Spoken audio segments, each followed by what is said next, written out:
Hi there, welcome to Conversations, where we seek to advance your leader and team excellence by discussing relevant topics that impact today's organizations. Welcome to the show. Hey there, leader. Today we will be talking to Lourens Delport around multicultural mindfulness, productivity, and innovation. Lourens is a senior member of the CCI professional team, a human capital and leadership development platform based in South Africa. Lourens holds a master's degree in organizational leadership from Regent University in the USA. Lourens' expertise includes, amongst other leadership mastery, multicultural understanding and collaboration, personal and professional coaching, and various other worldview and spiritual intelligence fields. Lourens is licensed with Expand International, a Northern European consultancy house, a qualified neuro-leadership practitioner, a certified Persolog, that's the Germany, DISC coach, and a licensed shadow match and skills grid trainer. Lourens and his wife, Marion, live in Pretoria, South Africa. Lourens, welcome to the show. Thanks, Kelly. Yeah, it's great to have you here. And I didn't mention your strengths. So for all you strengths enthusiasts, Lourens leads with woo, communication, connectedness, includer, and activator. All the people strengths. Yeah, it's awesome. Awesome. I'm so glad that you're here with us today, coming to us from South Africa. We do have an international, global audience. So, this is wonderful to have your worldview, your perspective on areas that are passionate for you. And that is around multiculturalism. And so I'd love for you just to give us a high view of what multiculturalism is for our audience. So thanks, Kelly. And it's such a pleasure being here with you today and just sharing a little bit on the concept of multiculturalism, specifically pertaining to multiculturalism within organizations and how multiculturalism can effectively increase the productivity within organizations. But to put it in like the simplest form, multiculturalism within organizations is when individuals from different ethnic backgrounds start collaborating together within teams. And just put yourself in those shoes. You must have had the experience before working with someone from another culture and not really getting where they're coming from. Why are they disagreeing with something that you're saying? Why, or why are they saying something in a certain way? So multiculturalism within organizations is when a organization gets it right to really mix ethnicities together in a productive and innovative way. Because theoretically, now this is theoretically, and we don't always get this right.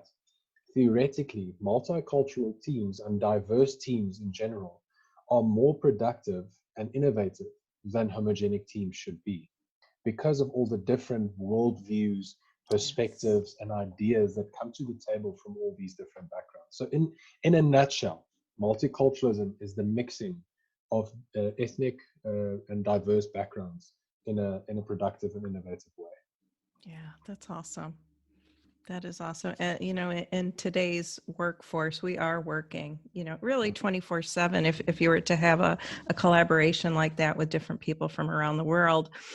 And so, yes, indeed, so important to understand those ethnicities. And, I know when we first met face to face in Virginia and you're greeting to me, and I remember having that conversation with you, the differences between how people in the US greet people and, people in South Africa greet each other. And so it is all about learning and honoring that culture and what those team members truly bring to the table. This morning I had a discussion once again with a very, very influential person within the nonprofit sphere, and the mother company of the this individual's organization is situated in the US. He's working on sub-Saharan Africa, and they have regional offices all over the world. And his comment to me, which immediately took me to this conversation we were going to be having, Kelly, was there's a difference between a national organization working internationally and a global organization. Mm. Because global organizations are the ones that really understand what it means to work with multiculturalism effectively. And I believe that going forward, especially considering the things COVID-19 is bringing to the table, digitalization, which is becoming all the more normal for people to work from home, we need to get multiculturalism right. Because if we aren't getting it right in person, heaven knows if we are going to have to do it over Zoom, it's going to be so much more difficult. So we need to cultivate global organizations. Yeah. So how did you get this passion? Like what started you on the road to really unpacking and researching multiculturalism? So Kelly, it's obviously I can make this a very long story because there's so much to tell. But in once again, in a short version, growing up in South Africa, which most people will know as the Rainbow Nation, and Madiba coined it, Nelson Mandela coined it, the Rainbow Nation, because we have 11 official languages. So 11 official languages. Just let that sink in. Yeah. We are, but as far as my knowledge goes, the only country with 3 inherent worldviews, with all 3 worldviews inherently in its culture. And I mean, the differences in cultures we experience, that I experience every day, interacting with the various African tribes, with various other ethnic groups, my own culture, other cultures, the slight differences, just because I live in this area and this person lives in Johannesburg. The culture differences in that is just mind-boggling. Wow. Now, obviously, that is on the surface level. Deep levels, that I can go into this very deeply. But growing up post-apartheid, being very conscious of the injustices of the past based on ethnicity, I really became aware of the importance of culture when I realized for the first time, sometime in my junior student years, that it is expected of an African person to at least be conversationally apt in Afrikaans. Like the white people in South Africa expect Africans to at least be able to understand Afrikaans and English. But if you turn that around and ask whether a white person can speak an African language, they can't.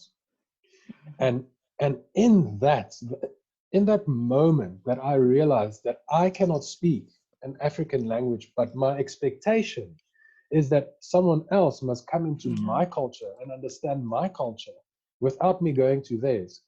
I felt, I don't know, I felt completely violated by that. And I felt like the violator. So from that moment on, I started taking Zulu classes, and so that I can speak Zulu, at least at a conversational level, so that I can with integrity say that if I expect something from you, you can expect the same thing back from me. And during those classes that I started doing in Zulu, I became aware of the extreme richness that is in the Zulu culture and in the African culture in general. I mean, if I just bring up a word that you might be familiar with, Ubuntu, which is the African term for all of us are, therefore I am.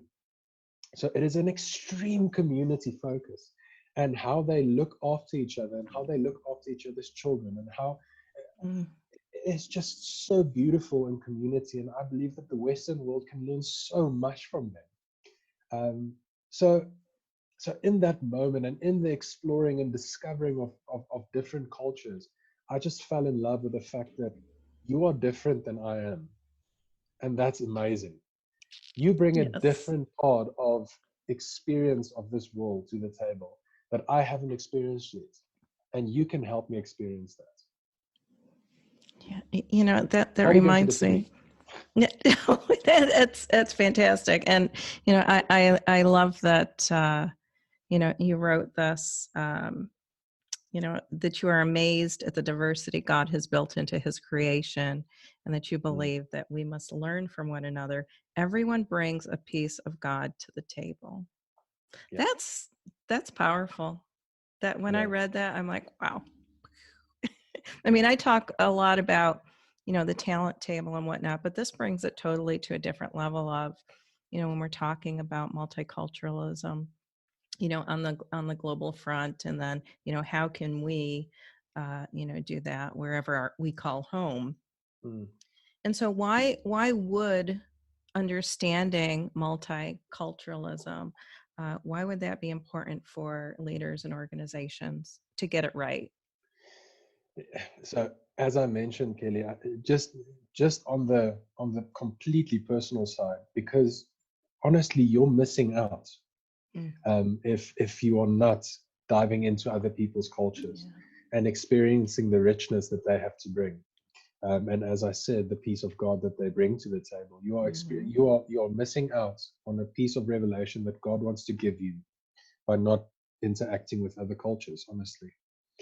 But organizationally, it is important. It is not even it is not even essential. It is make or break for organizations to get multiculturalism right, because in the long run, globalization isn't something that's gonna happen. It isn't something that's It is happening. It is something that's happened. And happening. if, as an organization, if you can't get this right, Dr. Klaus Schwab from the World Health, no, so, the Economic Forum, World Economic Forum, said the other day that it's no longer the big fish that eats the small fish; it's the fast fish that eats the slow fish. Mm. So no matter your size as an organization, but globalization, digitalization is going to cause certain things to make you going to make you obsolete. So if you don't get multiculturalism right for various reasons, you are not going to make it into the future because the world is shrinking. Sure is. I don't need to convince you of this. Hmm. And in that shrinkage, you are going to have to work with different ethnic backgrounds and various diverse identities. Hmm. So, uh, for one reason, you're going to be more productive if you get this right. For another reason, you're going to be globally relevant if you get this right. For another reason, you are definitely going to be enriched if you get this right. So, Hmm. I can really go on with this list. And if organizations are not going to be focusing on this, they are not going to be here in 10 years. And you're right. It's so important to be looking at, what do organizations of the future, what do they need? What are they lacking right now? Um, so present and then looking forward to the future. And I think you're Yeah, right. It is an area an organization should be focusing on and not just giving lip service to, right? yeah, yeah. Yeah. Because it's easy to give lip service. Mm-hmm. It's another thing to actually do it. It's the difference between values and virtues, right?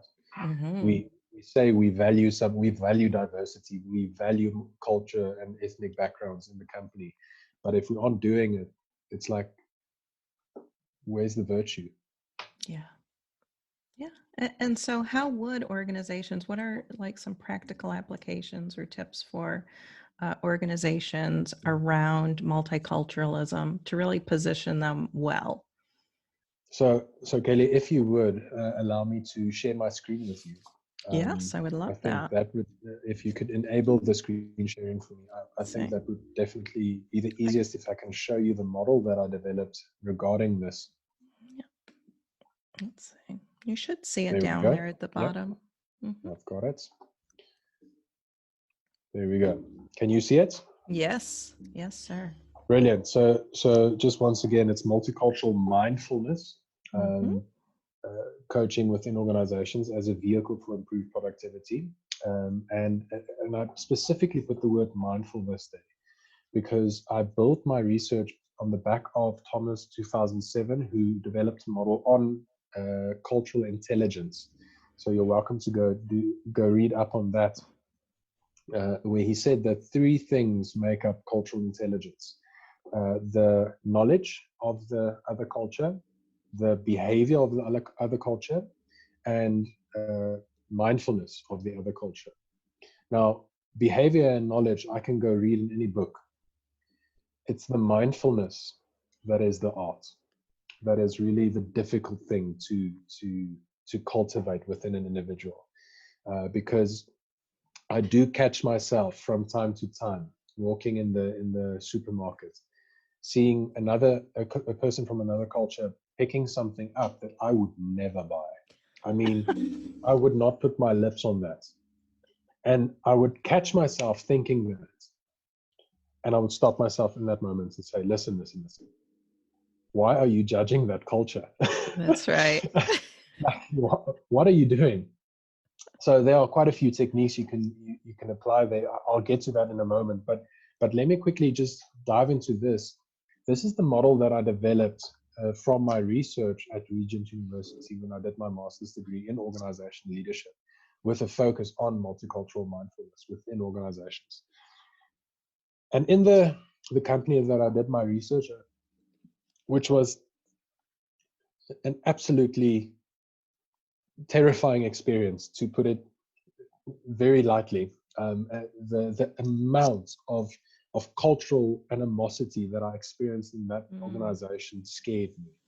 Oh gosh. I had the one pair that I was coaching who worked together. The one individual actually said to me, and I wrote this up in my research, that I harbor such a hate towards that culture because of this person, that I consciously sabotage the machine that we are working on, so that person from the other culture has to spend 2 hours on the start of his shift fixing the machine so that he can live bad on his billable hours. Wow. I mean, Kelly. Yes. This Mind blowing. is disciplinary stuff that happens below the radar that we do not notice. So it was absolute madness. So, but after about a 2 months journey that I went with them on multicultural mindfulness coaching, 3 things came out. So I had preliminary interviews and then post coaching interviews, and 3 things stood out through the board. Like, everyone mentioned these 3 things. Firstly, and amazingly, the thing that stood out the most when it comes to multicultural mindfulness, number 1 thing that makes you multicultural mindful: empathy. I found it so interesting that love would stand central to understanding another person's culture, or becoming mindful of another person's culture. But it just absolutely blew my mind. And I'll go into the detail in just a moment. The second thing that stood out is the person's self-responsibility to engage other cultures. And the third thing that stood out was the fact that you need to be proud of your heritage, which is something that's a touchy subject in South Africa, for reasons you would understand. So let's just quickly dive into each of those quickly, just to give you an idea of when an organization wants to improve their multicultural mindfulness of the individuals. I would suggest getting a coach who focuses primarily on that for a month or 2 months, so that the person can really dive into the state of multicultural mindfulness in the organization. And I would suggest he apply these 3 things. Firstly, heritage. Be proud of your culture. How do you coach someone to be proud of their culture, especially in a place like South Africa, where being proud of your culture sometimes isn't necessarily great, because your culture might have brought injustice, which isn't nice to think about. Or the people of your culture. So it wasn't your culture specifically, but the people of your culture, your history has brought injustice.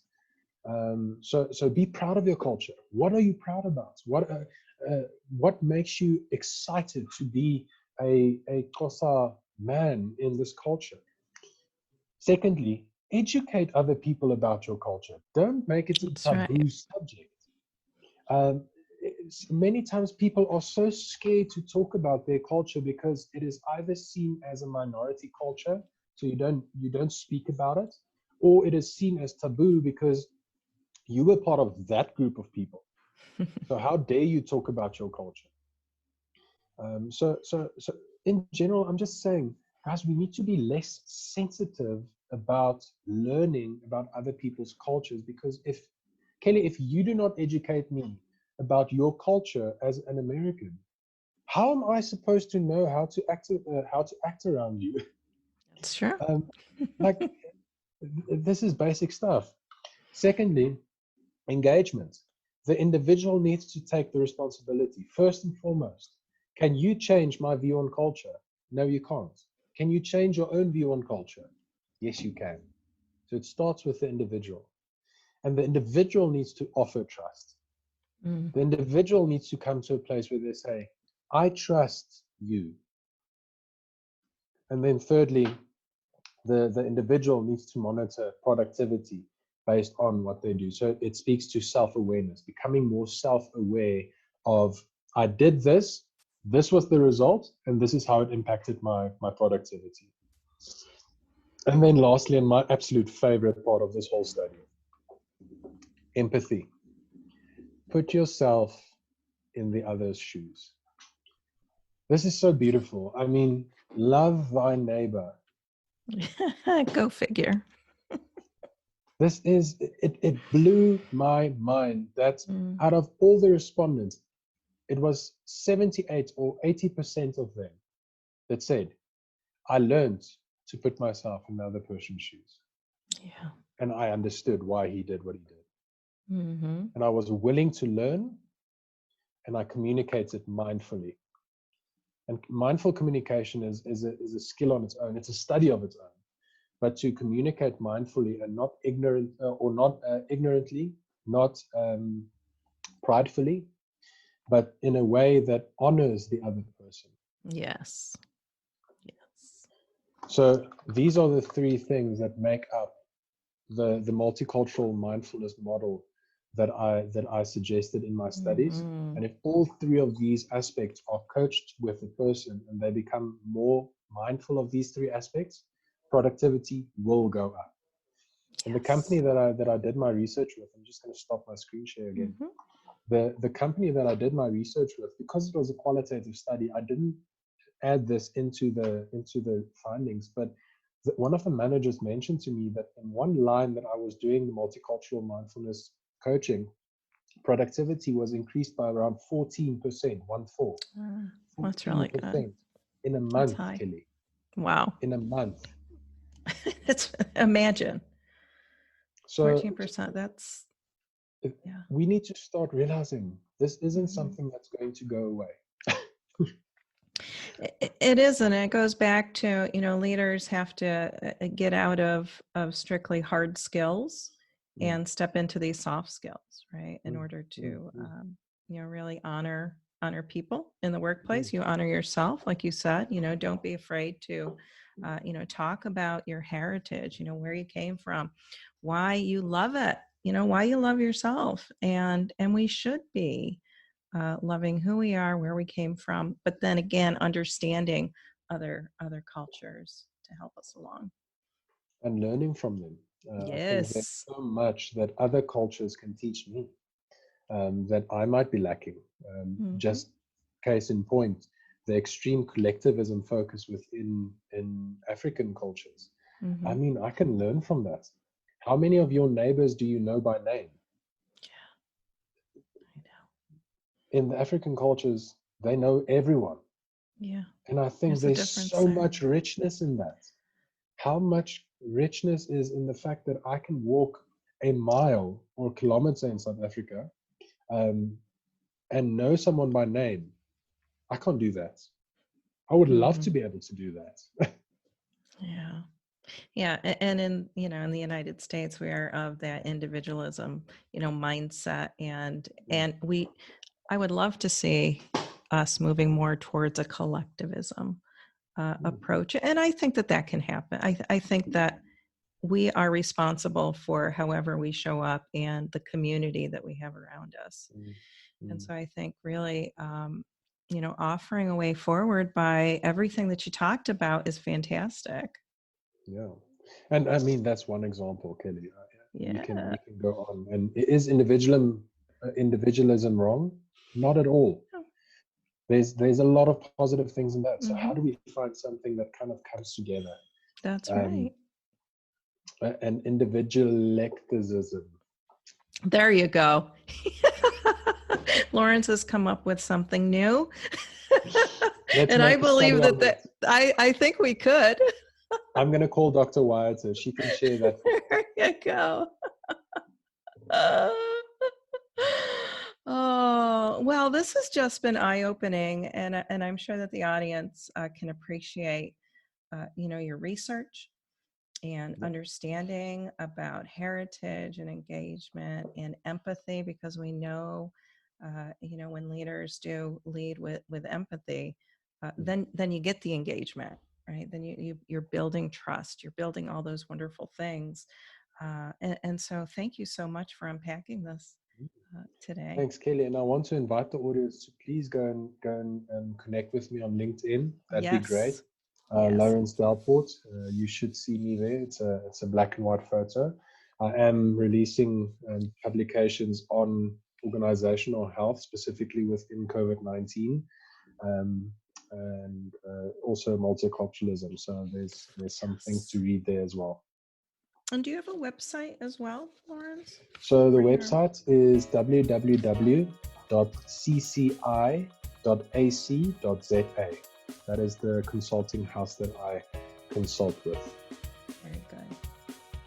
All right. Well, thank you again for coming on Conversations for Leaders and Teams, and just for sharing this passion. I look forward to seeing your next work, or building upon the model that you have here, and really exploring that what's next.